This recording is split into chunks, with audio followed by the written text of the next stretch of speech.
Hello, my name is James M. Summers. I'm a DO and a board-certified obstetrician gynecologist with Banner Medical Group in Northern Colorado.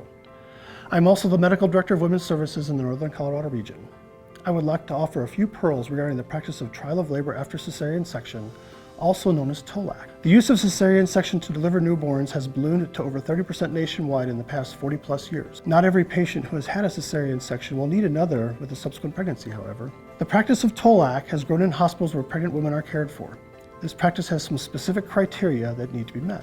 First of all, paramount to the safe practice of TOLAC is the presence of both an anesthesia and a surgical obstetrical provider who are immediately available for the patient in labor who wants to have a vaginal birth after cesarean.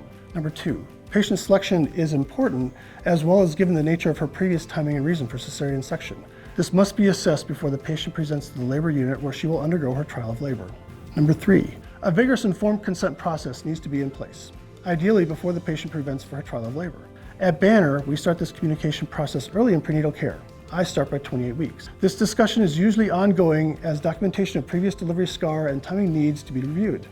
We review, discuss, and sign a detailed informed consent while we are discussing in the clinic, as well as when the patient presents to labor and delivery at North Colorado Medical Center.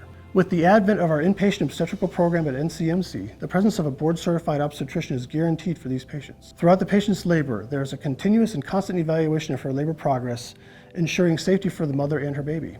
Interventions on behalf of the mother and the baby happen in real time. Throughout the process, we recognize the mother's choice to either continue with her trial of labor within safety standards versus a decision to proceed with the cesarean section based on maternal request as needed. Additionally, we have a level 3 nursery on site with neonatal nurse practitioners and board-certified neonatologists in case there is any need for an immediate intensive assessment of the newborn. As a final thought, the best way to manage trial of labor after cesarean is to avoid cesarean section in the first place. At NCMC, we have driven our primary cesarean section rate down to 20%. We continue to work safely to decrease our cesarean delivery rate through safe processes, education, collaboration with our nursing and resident staff, and developing following best practices for the safe delivery of babies in Northern Colorado. If you would like to refer a patient to us, please use the information on the screen.